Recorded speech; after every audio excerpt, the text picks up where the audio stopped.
In this video, I will be pressure bleeding the brakes and the clutch slave cylinder on my 2012 Jeep Wrangler. Let's gather all the tools. A drain pan, 3/16 inner diameter clear tube, Teflon tape, 11mm wrench for the bleeder screws, 14 and 17mm wrench to install the reservoir adapter to the power bleeder, a reservoir adapter. I'm using the 1113 aluminum model. You can also use the 1103, which is the plastic version. And of course, the power bleeder and some gloves. First, I'm going to install the reservoir adapter to the power bleeder. Use Teflon tape on the threads and install the Teflon tape in the direction of the thread so it doesn't unravel when you're tightening.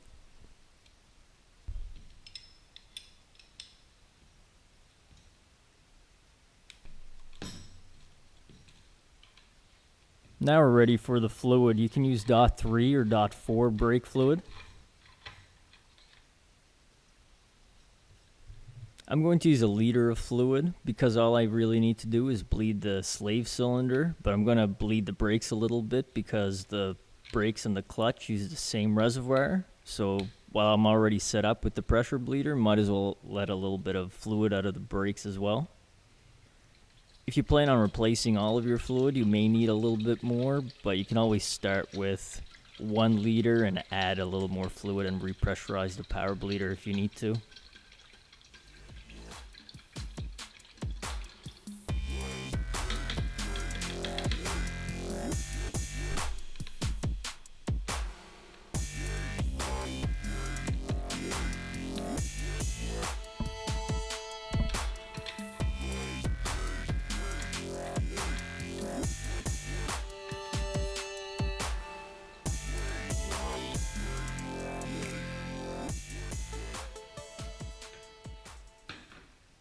Under the hood, we can attach the adapter to the reservoir. But if your hydraulic fluid is really dirty, first siphon out as much as you can so you're not forcing any type of debris through your hydraulic system. The power bleeder instructions say not to exceed 20 psi, and the Wrangler service manual says that 15 to 20 psi is sufficient for pressure bleeding.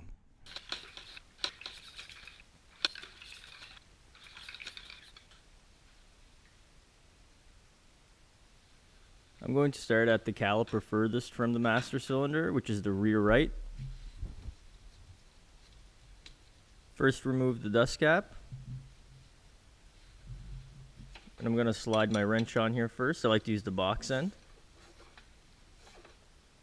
Install your clear tube.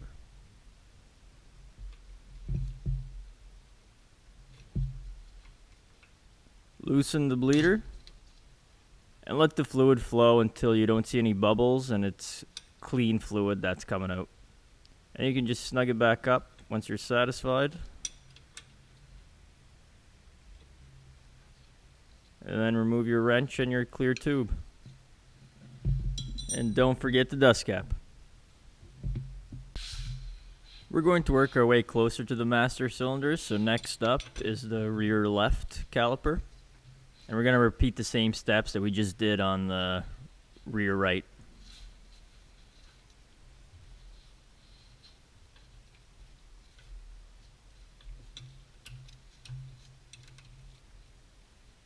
So here's a good view of exactly how you want your fluid to look like. Clean and no bubbles.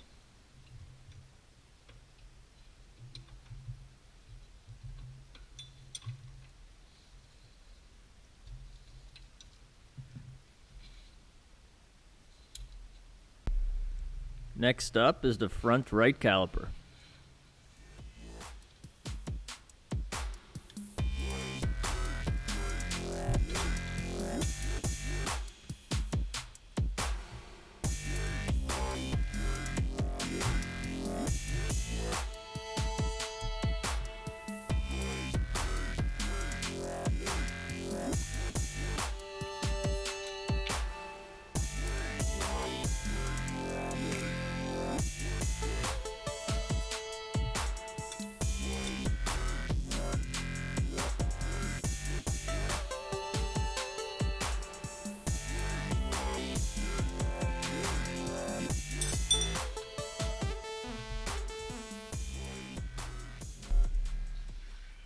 Now finally, the front left caliper.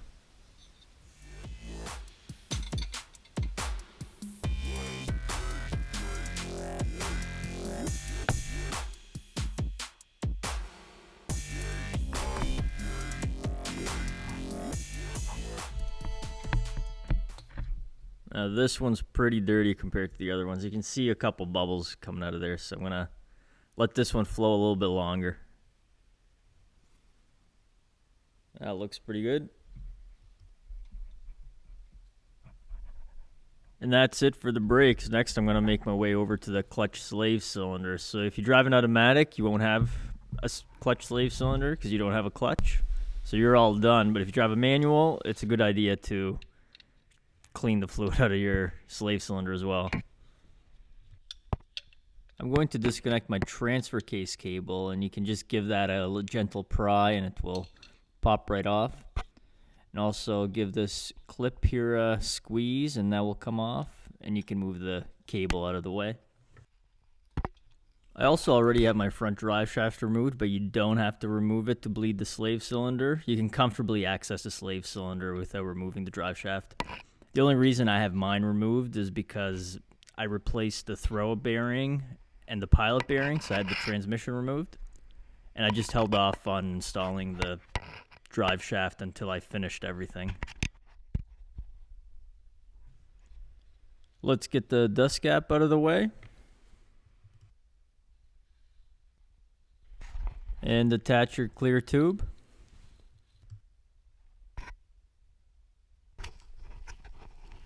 Usually you can turn this bleeder by hand, but sometimes it can be a little bit stubborn, so you may need the help of a wrench to get it turning.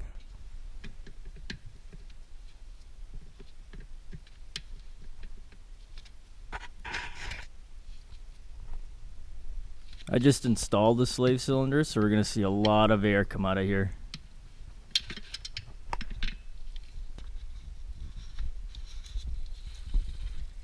And there it goes. Definitely glad I'm pressure bleeding this and not doing it the old-fashioned way. Looks like we have a solid stream now, no more bubbles, so we can close the bleeder now.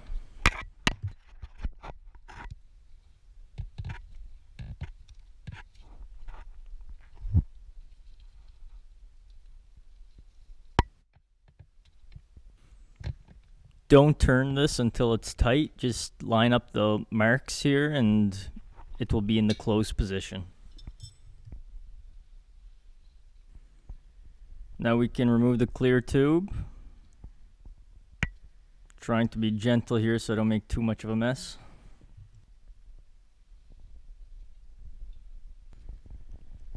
And the dust cap, of course. So now the clutch is back in business. And reconnect your transfer case cable. Don't want to forget that. Two-wheel drive Jeep won't be very exciting.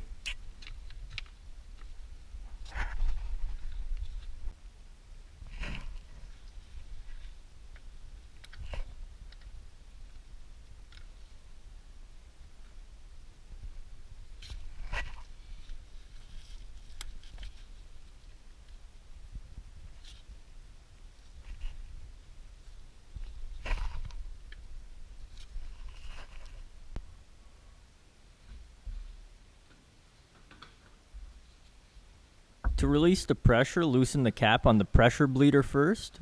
Don't remove the reservoir adapter or you're going to have a mess of fluid go everywhere.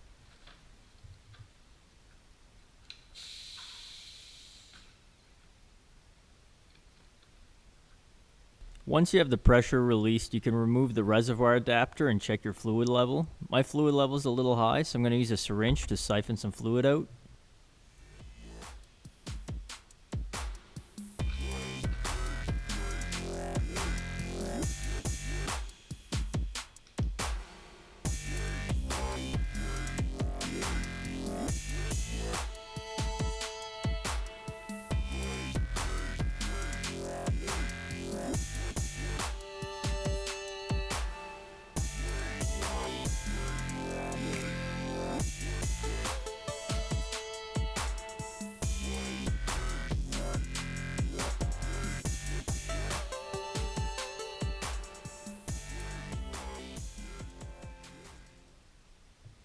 And that's it. This is probably one of the easiest ways to bleed your hydraulic system, especially on a Jeep, because you don't have to take a wheel off or even jack it up off the ground.